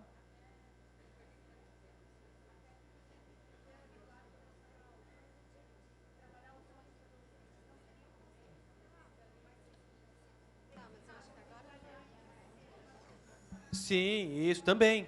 E sentar com esses profissionais e construir com eles o planejamento. Tá? Gente, ó, desjudicializar, desburocratizar e agilizar o atendimento. Este é o objetivo da atuação do Conselho Tutelar. O objetivo, gente, é desjudicializar. Vai ter casos em que é necessário a intervenção do MP ou do Judiciário? Sim. Mas nós temos que saber que casos são esses, tá? Vamos chegar um pouquinho mais lá no finalzinho da tarde, tá? Fiquem até o final conosco.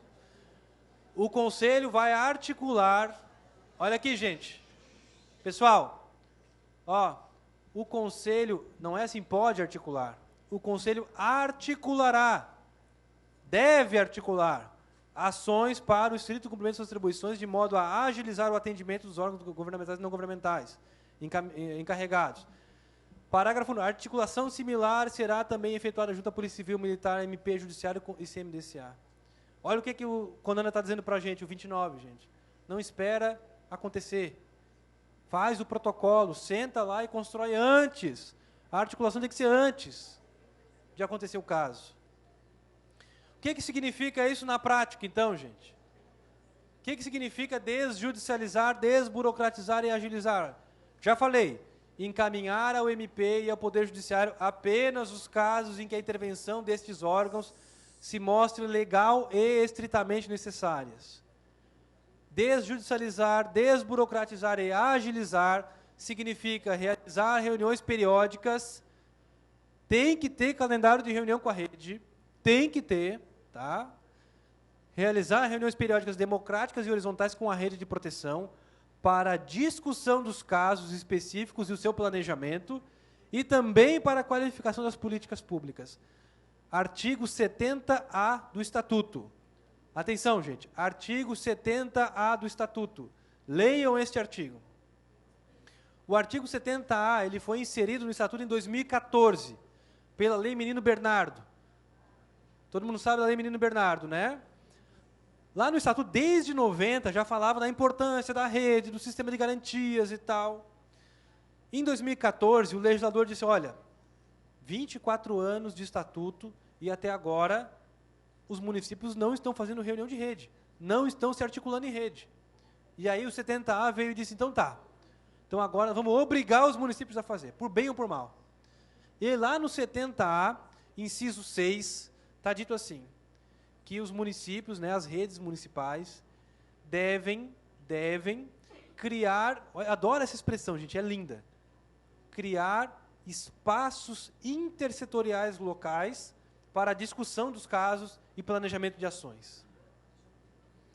Criar espaços intersetoriais locais para a discussão dos casos e planejamento de ações.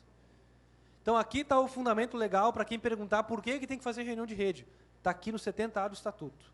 Ah, mas o secretário, não sei o quê. Mostra o artigo 70A do Estatuto para ele. Tá? Está lá a determinação do Estatuto para que a gente crie esses espaços intersetoriais locais. Tá?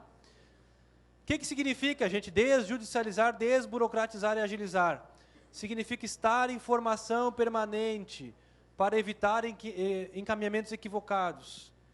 Vocês estão entendendo que vocês se meteram numa coisa muito difícil e muito complexa, que é ser conselheiro tutelar?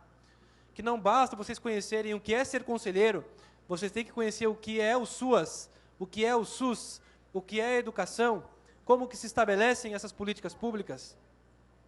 E aí, quando eu falo em formação permanente, gente, o pessoal fica esperando a formação que vai cair do céu. Vai vir o Murilo de Giacomo aqui no nosso município e vai dar uma aula para a gente de um dia inteiro e vai sair todo mundo sabendo tudo. Não existe isso. Não existe, por melhor que seja a aula. É claro que esses momentos são importantes, mas nada substitui a formação permanente. E o que é a formação permanente, gente? Separem um tempinho do seu dia, separem um momento da reunião do colegiado, uma vez por semana, para ler um texto, para estudar algum conteúdo, para discutir um vídeo, uma entrevista. Vocês têm todo o material de apoio que está lá no nosso curso. Ah, mas a gente queria aprofundar a política pública do trabalho infantil. A gente manda para vocês o material, mande um e-mail para a gente. Procurem a SDS, procurem a FECAM, a CCT, o CIG. Procurem no Google, a gente manda informações para vocês. Não adianta achar que formação permanente vai ser uma palestra por ano. Isso vai ser formação, isso é capacitação. Isso não resolve, gente. Vocês têm que estar em formação permanente. Construir coletivamente os fluxos e protocolos locais. Não tenho como enfatizar mais isso para vocês. Estudar e conhecer como se organizam as políticas públicas e os seus indicadores, para construir bem os protocolos locais e evitar intervenções indevidas, precipitadas ou excessivas. Atenção, gente. Conhecer as políticas públicas e os seus indicadores. O que é o IDEB? Índice de Desenvolvimento da Educação Básica. Como é que está o IDEB do nosso município? Média qualidade da educação do nosso município. Tem IDEB por escola. Como é que está o IDEB do nosso município? Ou a gente vai só apontar o dedo para a família que o aluno se evadiu? O IDEB, gente, vocês sabem qual é o município do país, o município do país que tem o maior IDEB no ensino fundamental, anos iniciais? Alguém quer chutar? Qual é o município do país que tem o maior IDEB, maior nota, 0 a 10? Quanto maior a nota, melhor é a educação daquele município. Lá no Nordeste. É uma cidade chamada Sobral, no Ceará. Interior do Ceará, uma cidade de 200 mil habitantes, uma cidade grande, pobre, lá no sertão cearense. Esta cidade tem o IDEB, do ensino fundamental anos iniciais, de 0 a 10, 9,2. Procurem o IDEB do município de vocês depois. O IDEB ele é calculado com uma prova que é feita pelos alunos a cada 3 anos, chamada Prova Brasil, e também colocado numa fórmula para verificar também, compensar a eventual evasão escolar. Né? Quanto maior a evasão, menor a nota do município, ou da escola. Gente, descobrimos o IDEB. Ah, o nosso IDEB lá é ruim. O que a gente vai fazer? Você sabe qual é o IDEB do Estado, do ensino médio? Eu não estou comparando com o ensino fundamental nos iniciais, vamos falar de outra etapa do ensino.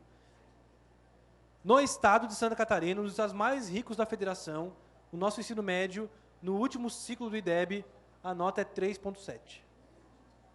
3,7, meus amigos. No país, ANA, Avaliação Nacional de Alfabetização, feita há 3 anos atrás. Quase metade dos alunos saem do 3º ano do ensino fundamental sem as competências necessárias de linguagem, sem saber ler e escrever de forma adequada para a sua idade. Metade, gente. Metade. Olha o drama das nossas políticas públicas. A gente pode responsabilizar só a família por isso, gente? Agora, o que a gente faz com isso? Lembram da atuação estratégica do Conselho Tutelar? Negociar sem abrir mão dos princípios? Adianta a gente pegar lá o IDEB, tirar lá na internet, sai na internet, imprime lá e sai com ele embaixo do braço e vai lá para a secretária de Educação. Olha aqui, secretária, nosso IDEB é uma porcaria. Adianta isso, gente? Ou você acha que a secretária não sabe que o IDEB é ruim do município de vocês? O que o Conselho pode fazer? Construir junto, gente. Olha, nosso IDEB é ruim. A gente quer o conselho quer atuar para qualificar o IDEB. Beleza, vamos sentar junto com a Secretaria de Educação, ver o que pode ser feito, vamos buscar boas práticas. Não é o conselho substituir a educação, mas apoiar, junto com a educação, construir um sistema de monitoramento, melhoria de aprendizagem, fazer um programa, por exemplo, que o Estado tem, chamado PENOA, Programa Estadual Novas Oportunidades de Aprendizagem, das 1.071 escolas do Estado, as escolas estaduais, que é onde tem esse programa, apenas 100 e poucas executam. Ou seja, aqueles alunos que estão começando a ir mal na sala de aula, que precisam de um reforço, às vezes, que precisam de uma complementação, não tem. E aí ele reprova. Aí ele reprova mais um ano, daqui a pouco ele vai se evadir, porque ele é muito maior do que aquelas crianças que estão naquela sala. Mas esse menino ficou 2 anos, reprovou 2 anos na escola, e a escola não conseguiu atuar para prevenir essa situação de evasão escolar. Então, gente, quando eu falo desses indicadores, eu estou falando que não é para a gente sair com esse documento embaixo do braço, com esse número embaixo do braço, e sair apontando dedo para as secretarias, mas sim para que a gente possa construir junto com elas a qualificação das políticas públicas, olhando para as boas práticas, cada um nas suas funções. O Conselho não vai dar aula, mas o Conselho pode apoiar, sim, o Executivo, apoiar tanto na questão orçamentária, está lá na elaboração da proposta orçamentária, a atribuição do Conselho Tutelar. Pode participar de uma reunião do Conselho Municipal de Educação e dizer, olha, nós do Conselho estamos assustados com o índice de evasão escolar. Vamos pensar juntos aqui, Conselho Municipal de Educação, uma política para garantir a aprendizagem na idade correta dos nossos alunos? IGD, gente, Índice de Gestão Descentralizada. Quem conhece o IGD? IGD, tem o IGD SUAS e IGD PBF, IGD Programa Bolsa Família. Para esse IGD existe uma nota também que vai de 0 a 1. Como é que está o IGD dos nossos municípios? Tem na internet, gente. Vamos sentar com o município para qualificar o nosso IGD? Não vou aprofundar porque não vai dar tempo, mas procurem lá o IGD, para entender o que é o IGD também. Muitas vezes, a falta de adesão das famílias em alguns projetos, programas ou serviços, refletem um programa, projeto ou serviço executado de maneira incorreta ou insuficiente. E a gente tem como acompanhar e medir isso, tem esses indicadores, tá? E aí, gente, eu queria lembrar para vocês esses 2 princípios. Toda a atuação de vocês, nesses 4 anos, vai se balizar e vai caminhar em cima deste muro, que de um lado tem a intervenção precoce e de outro tem a intervenção mínima. E a gente tem que saber caminhar em cima dele para não intervir demais ou intervir muito depois. Intervenção precoce, gente, está lá no 100, parágrafo único, inciso 4 do Estatuto. A intervenção das autoridades competentes deve ser efetuada tão logo a situação de perigo seja conhecida. Intervenção precoce.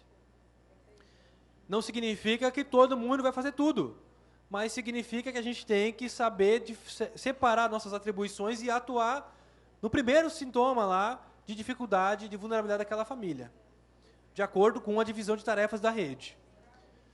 Intervenção mínima, gente, que é o princípio um dos mais violados do Estatuto. Intervenção mínima.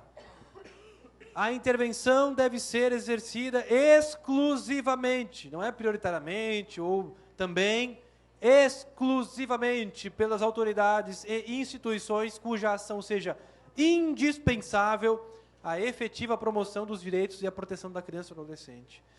Quando vocês encaminham um caso para o conselho, para o MP, que não é de atribuição do MP, manda lá. Se esse promotor não sabe mais o que fazer, se esse providências cabíveis, violação ao princípio da intervenção mínima. Quando vocês recebem casos também que não são da atribuição de vocês, violação ao princípio da intervenção mínima.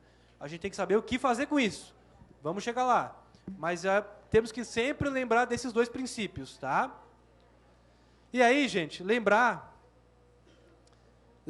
gente, que a medida de proteção não se esgota nela mesma. Medida de proteção não é um fim em si mesmo.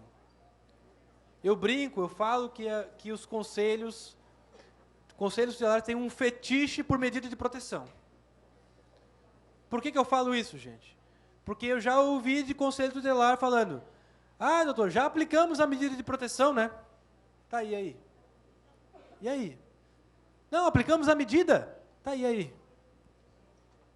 O que adianta aplicar a medida se não tem atendimento, se não tem fiscalização, se não tem os projetos, se não tem adesão? Então, entender, gente, ó, que o dever de agir do poder público, né, como lato sensu aqui, não se inicia com a aplicação da medida, porque essas crianças, todas elas passaram, de alguma forma, por alguma política pública, passaram pela creche, pela escola, pela Secretaria de Saúde da Família. Então, assim, já estão sendo atendidas de alguma forma. Não se inicia e nem se encerra com a extinção da medida. Por quê, gente? Porque o atendimento, que é muito mais do que a medida, deve ser prestado no âmbito de uma política pública, apresentando uma dimensão muito maior do que a medida, tendo como pressuposto a existência de programas e serviços especializados. Não adianta aplicar medida de proteção se não tem um programa ou serviço especializado no seu município. A medida de proteção não é um fim em si mesmo. Ela deve ser aplicada, ela sim deve ser aplicada nos casos cabíveis, mas não adianta aplicar medida de proteção e depois não fiscalizar e não acompanhar o que está sendo feito pelas políticas públicas. Tá? Gente, vamos fazer uma parada agora, são 3h15. A gente volta às 15h30 em ponto, tá? Que daí a gente muda agora a página para começar a falar de outro tema que é bastante importante. 15 minutinhos, tá? 15h30 a gente volta, ok? Até daqui a pouco.